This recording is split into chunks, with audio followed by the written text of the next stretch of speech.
right, round 2. Let's try this again, you guys. We are going live for my training today. Happy Saturday.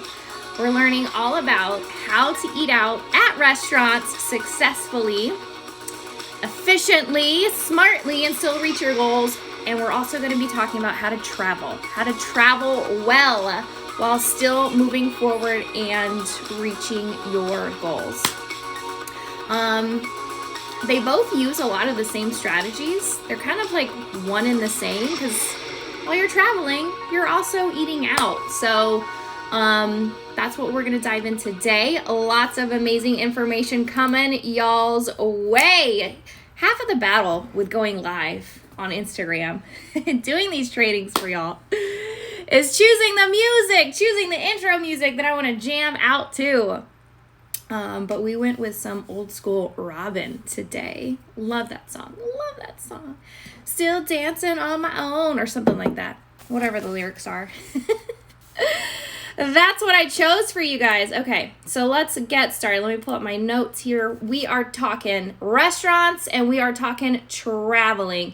And like I said before, they kind of overlap. A lot of the strategies and mindsets needed for them are going to be very, very similar, if not the exact same. Okay, so both traveling and eating out really throws us for a loop, really throws us off our game.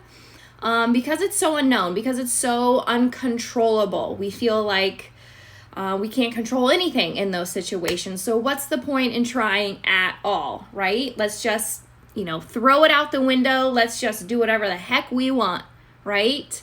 We want to have fun, of course. We want to enjoy what we're doing. But we also don't want to lose any of the progress that we've already made. We don't want to backslide, right? We don't want to go backwards. And we also don't want to come home feeling like a dumpster fire, whether it's physically, we feel like crap because of what we did, what we ate, what we drank, or our trip and all of the things, the accumulation of all of the things that we did on our trip, or mentally beating ourselves up, mentally just in a bad place, ashamed, guilt, embarrassment, whatever it is, whatever's going on up here, okay? But in both situations, eating out and traveling, the more you do it, the better you become. It's practice, getting in those reps. Practice. But it's scary. We don't want to do it. We avoid it because we don't want to mess up our progress, right? We don't want to have to fail. We're afraid of failing. We don't want to have to put in all of this time and effort ahead of time, pre-planning, pre-logging, trying to figure something out that we're just not good at, right? We avoid things that we feel we're not good at. I know I do. So we just don't try it all, right? And we don't do it at all. We avoid it and we just stay home until we reach our goals, until we lose all the weight that we want to lose, and then we have at it and we just go off the deep end, right? And essentially, that's what's screwing us up here. That's what's screwing you up here, okay? Because it comes down to a specific mentality, okay? It comes down to, hey, you guys, thanks for hopping on. It comes down to scarcity. Scarcity around food, scarcity around fun, scarcity around these social situations, scarcity around the opportunity to eat this stuff, all right?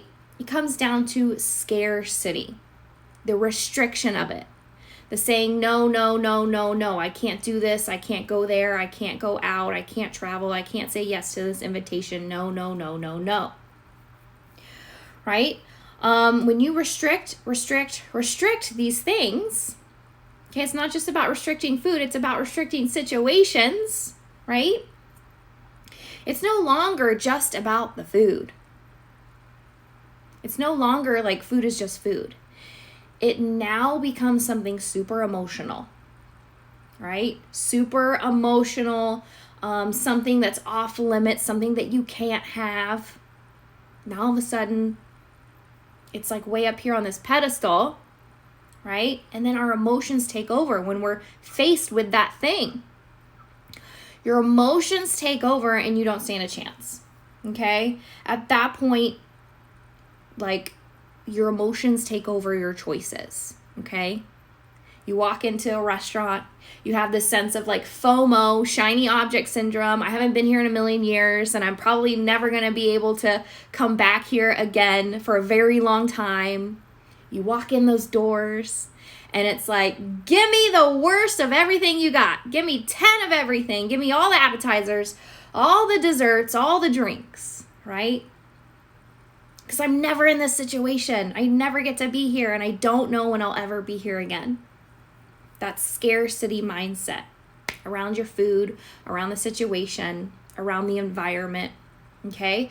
So if you can do this more often, if you can get those reps in, get that practice in, actually allow yourself to go out, allow yourself to go to restaurants, allow yourself to try and practice and fail sometimes and fumble and not get it perfectly, and that's okay, and continue to move forward, you'll eventually, number one, you'll become a master at it, a whiz. It will no longer be hard or difficult. But number two, you'll just desensitize to it. You'll get used to it. It's nothing new. It's nothing shiny. It's nothing exciting. It's just another restaurant. Like, big deal. I don't need all of this food because I could literally, if I don't order 10 desserts, I can just come back tomorrow if I really wanted to. If I said no to that dessert tonight and I left this restaurant and was like, man, that was the worst decision of my life. I should never have said no to that dessert. Just come back tomorrow. That restaurant's always going to be there. That food will always be there. Or maybe in a week or 2 weeks or a couple of months, right? Removing the scarcity around this stuff is really going to help ease that tension when it comes to restaurants, eating out, traveling. All right? It takes practice. It takes trial and error. Because if we don't go through this stuff, we just simply don't know how to handle ourselves in these situations when we get in them, okay?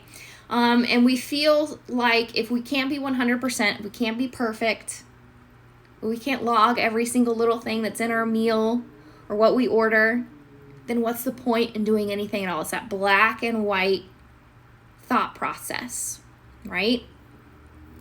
But really, there's like a spectrum of strategies that we can use, okay? So let's first talk about eating out, and then we'll talk about traveling, okay?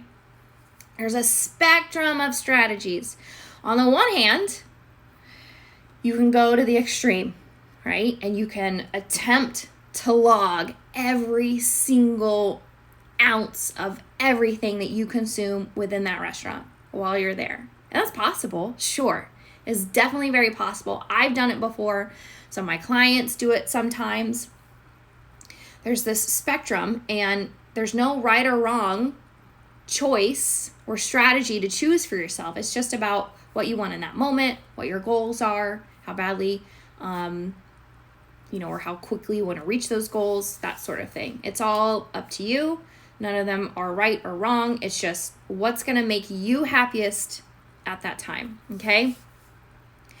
So we can try to track every single thing. We can look up the menus ahead of time, right? We can pre-log stuff into MyFitnessPal so that when that day comes, what we're going to order is already decided. All the nutrition facts and macros are decided and pre-logged into MyFitnessPal, and then we can build the rest of that day around that meal that we know we're going to have, okay? So that's strategy way over here, okay? Now, the opposite end of the spectrum, the other extreme, is just saying, you know what? Like, I don't care about the macros. I don't care about the calories. I don't care if I move forward in my progress or my goals on this one night. It's just one night. It's just one meal. I'm going to put my phone away. I'm not going to worry about anything or care about anything, and I'm just going to enjoy myself. I'm going to eat whatever I want. I'm not going to worry about the numbers, and I'm going to feel good about that. And I'm going to leave satisfied, and I'm going to go home and I'm going to feel good about my choices. And I'm going to wake up the next day. I'm going to be alive. All will be well, and I'm going to continue moving forward tomorrow. And if that's where you are, then that's amazing. Either one of those choices are amazing. There's no right or wrong here. Okay?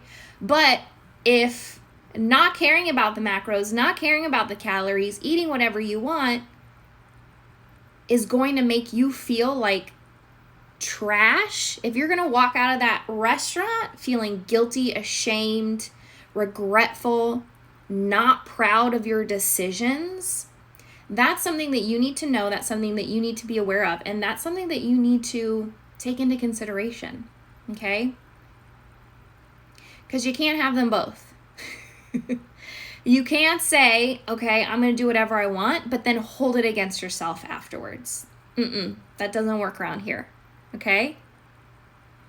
You can't do both. All right? So keep that in mind. Now, there's strategies in between.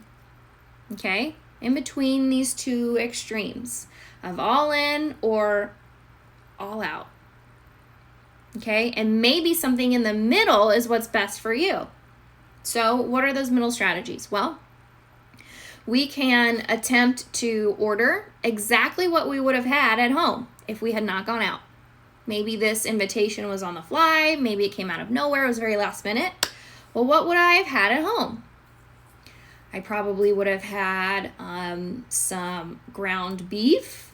And this is just what I eat at dinner every night. Ground beef, a pasta, some green beans, and salsa on top is usually what I do, and some ranch seasoning. It's amazing. I don't know any restaurants that have ranch seasoning. Got to bring that yourself. So that's what I would have had at home. So I get to that restaurant and that's what I look for. Or that's what I ask for if I can't find it. All right? I ask for beef, steak, whatever. I ask for pasta. Okay? And I ask for a side of vegetables. Poof. Then I don't even have to make adjustments to my MyFitnessPal entries or what I would have normally had. I just replicate what I would have had at home. If that's not an option, do the best you can. Okay? I would have had ground beef, pasta, and green beans.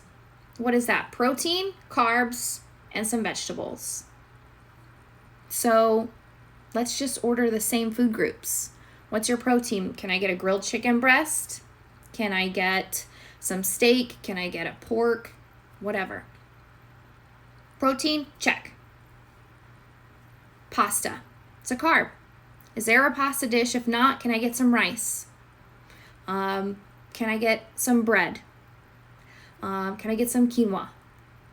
Can I get some chips and salsa? I know that's a big one for a lot of the ladies in my Never Diet Again program right now. Chips and salsa. Chips are just carbs, okay? Carbs, check. Vegetables. Vegetables are pretty easy. A vegetable is a vegetable, doesn't matter what it is. Just get a veggie in your pie hole, okay?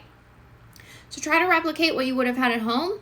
If not, just try to replicate food groups, all right? And create a balanced meal of all food groups. Proteins, carbs, vegetables. We can think about fat, but normally when you go out to eat, fat's already present. Okay? That restaurant wants to make their food delicious. They want you coming back. They want you happy. So they've already put fat somewhere in your meal. I promise you. And so if you need to account for that as well, I like to just track tablespoon, maybe 2 tablespoons at the most of butter or an olive oil or something, some type of oil, just to make sure that that's accounted for in case. Okay? So we can go extreme on either end And if that strategy is right for you, amazing. If that makes you walk away from that meal feeling proud of what you did, feeling accomplished and excited, then that's what's best for you, or we can kind of find a middle ground. Another middle ground would just be focusing on protein.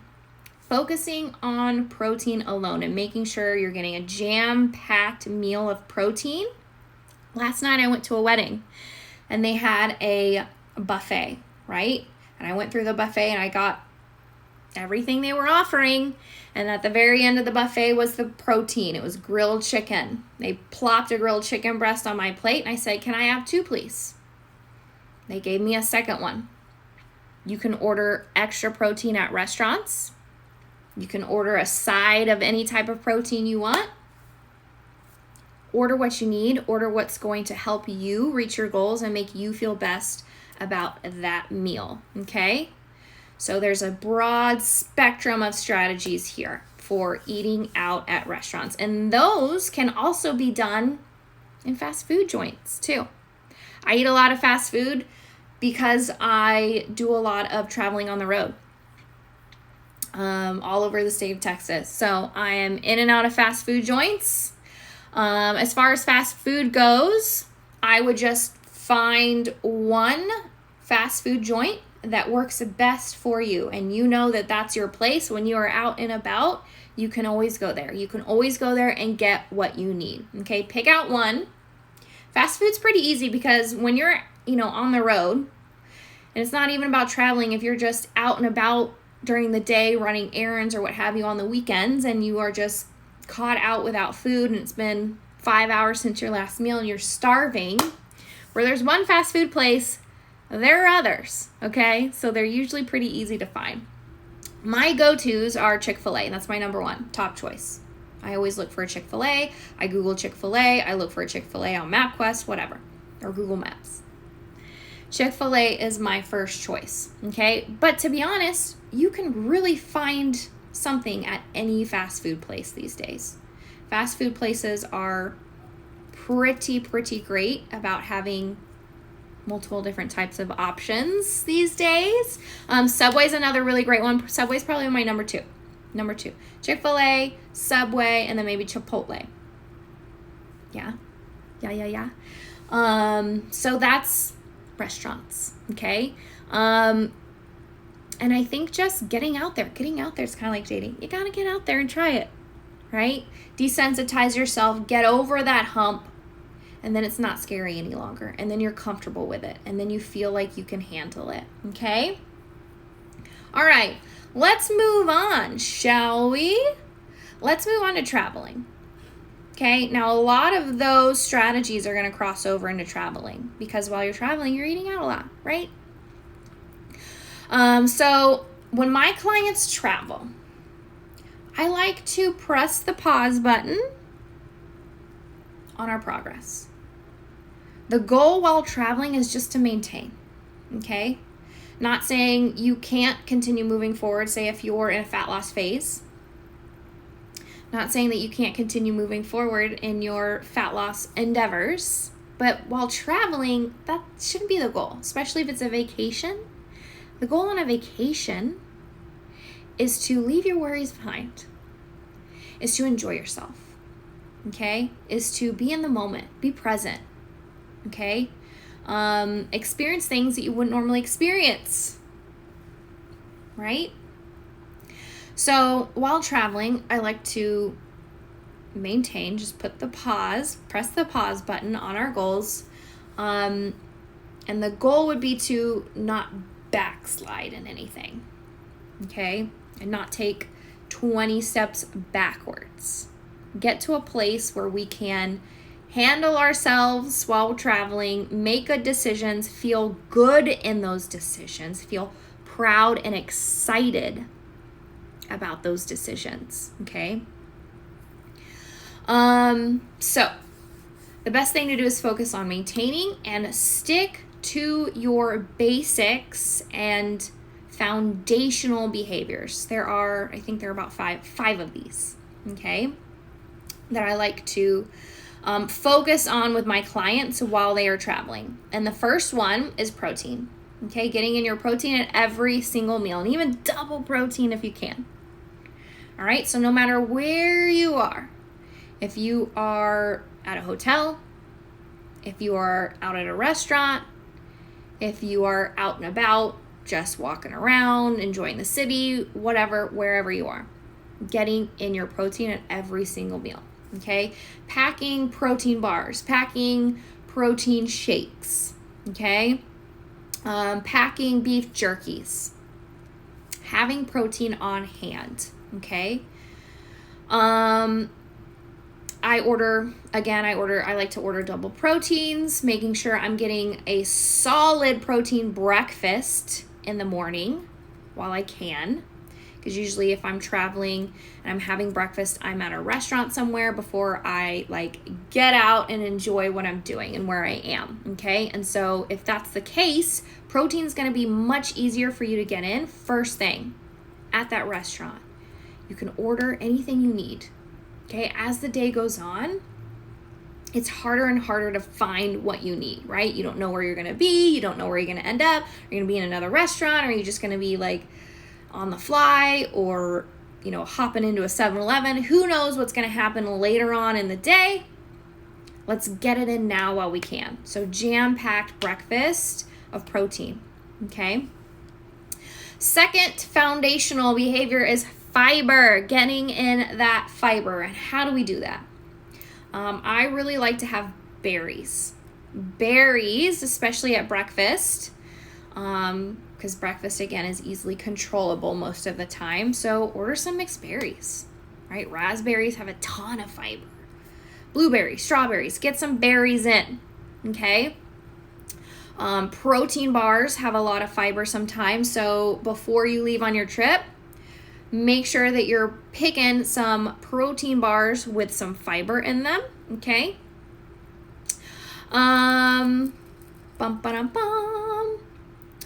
Also, stuff like oatmeal, instant oats. You can either pack instant oats and have that in your hotel room, or you can have oatmeal at breakfast, wherever you are.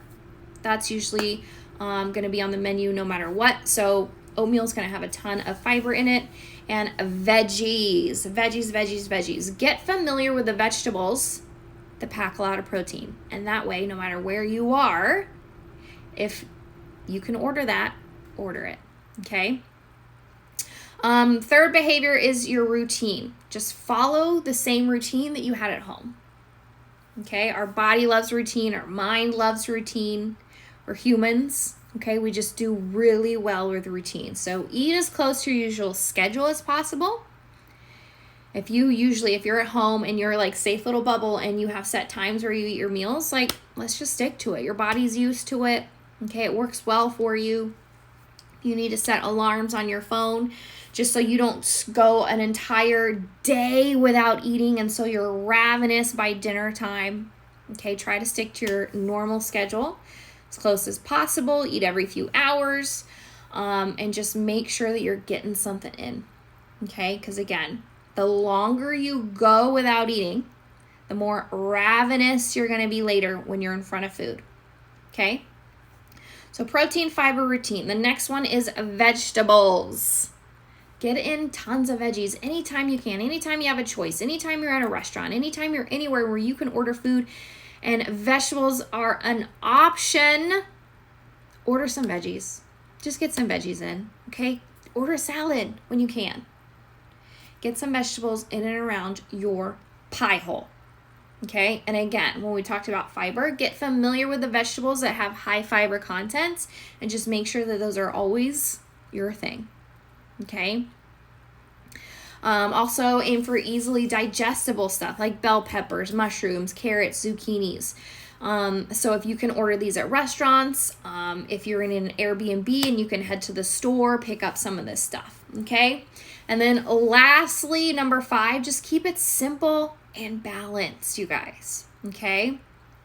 Like we talked about, eating out at a restaurant, aim for balanced meals. Protein, carbs, vegetables, and a fat somewhere. Okay, usually again, fat, you don't really have to think about too much because it's already in your meal, whatever you're ordering. Okay. So those are the 5 foundational behaviors I work on with my clients while traveling. Protein, fiber, keeping your routine, getting your veggies in, and just balanced, simple meals whenever you're ordering out. Those 5 things, and nothing else matters. And you'll notice that none of these 5 things have anything to do with tracking macros or counting calories or any type of numbers or logging. Okay? They're behaviors. All right? So as long as you stick to these behaviors, it doesn't matter about the numbers. The numbers fade away. Okay? It's not about the numbers. It's about your behaviors, your habits and behaviors. Okay? Because if you can rely on these and they are just natural, they become natural for you, you can now trust yourself in any situation. Okay? So it's no longer about tracking the numbers. It's just about the actions you're taking, the decisions you're making, your habits and your behaviors that are coming natural for you. And making sure that those just come on autopilot when you need them to. Okay? Pre-plan special or non-tracked meals. Ooh, this is a good one. Okay, so say you're going on a 5-day vacation or trip. That's a lot of meals within those 5 days. That can be anywhere from 15 to 30 meals if we're counting like meals in between your meals, your snacks, right? That could be up to 30 opportunities where you're eating out or you're eating and it's not controlled, okay? So, do you really need to go all out and really just go overboard on all 30 of those meals? The answer is no, you don't, right? That's why we're so afraid to travel and go out, because we feel like we're just gonna go ham on everything. We're gonna order all of the worst things on the menu, 10 of everything, and just overindulge, okay?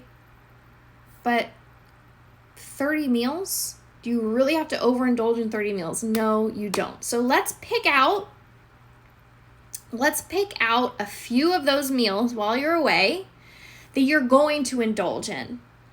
You're going to just let loose and have fun and enjoy yourself and order whatever it is you want. Okay? But the other meals, you're going to use these strategies. You're going to create a balanced meal when you're ordering. You're going to make sure all food groups are on your plate. You're going to think about protein, fiber, vegetables, right? You're going to try and control what you can.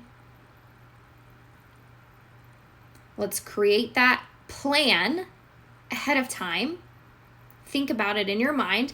And even if you're a big planner like me, when I travel, I know exactly what restaurants I'm going to go to and I'm going to indulge and I'm going to enjoy. I plan out my whole trip. I get really excited about traveling. So make a plan, make a decision, decide, and stick to it. Okay? Decide what those are going to be, at what restaurants. Maybe look at the menus ahead of time. Execute your plan, okay? Having a plan is about being in your power, keeping your power and not giving it away, not letting your emotions take over, not letting the environment take over, not letting the people that you're with take over you and influence you and your decisions. I know that's definitely a huge thing. Everyone else around you is ordering all these crazy dishes and drinks and all of this stuff, so suddenly you slip into that and you feel like you have to go along with that, but you don't. This is about keeping your power, okay? Staying in your power, because the second you lose that power and give it away, an ounce of it, you're going to give it all away. You're going to say, crap, I just messed up. I just did something that I wasn't supposed to do, or I said I wasn't going to do. So let's just go all in. Let's just go all in on messing up. Let's just slash the other 3 tires, right? When you give away a little bit of your power, chances are you're going to give the rest of it away too, because you're going to be like, what is the point? Okay? So that's how I handle traveling with my clients, focusing on those 5 behaviors and not the numbers, macros, or calories, and staying in your power. Having a plan ahead of time, sticking to it. And also accountability. Accountability. Thinking about, I have this coach that I have to talk to when I get home. Right? So putting a plan together, putting a plan in place ahead of time with your coach that allows for you to still enjoy yourself, have fun, be present, live in the moment, enjoy the foods that are going to be around you while still staying in your power, still making really good decisions, right?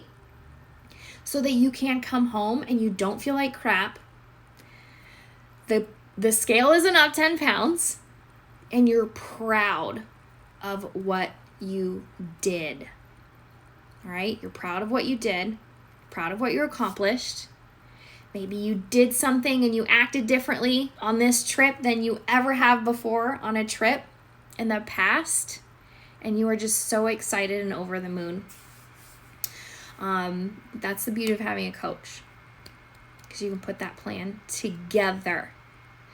What are the 5 behaviors again? Protein, fiber, keeping your routine, getting in your vegetables, and having simple, balanced meals. Those are the 5 behaviors that I focus on with my clients while they are traveling.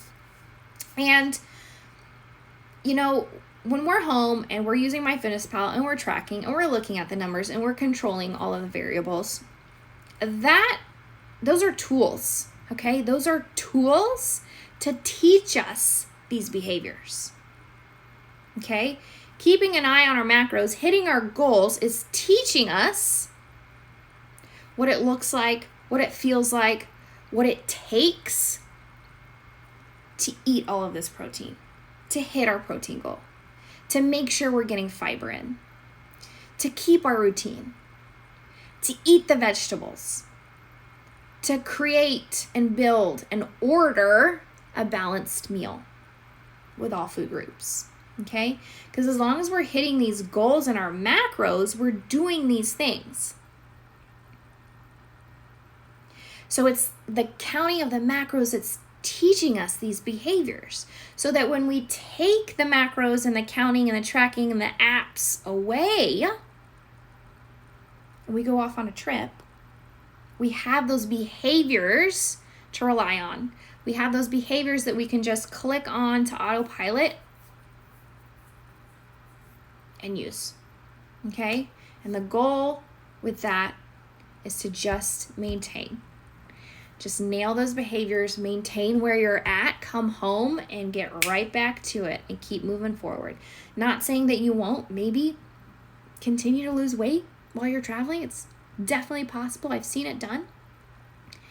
But if you can at least keep up those behaviors that you learned while at home and tracking,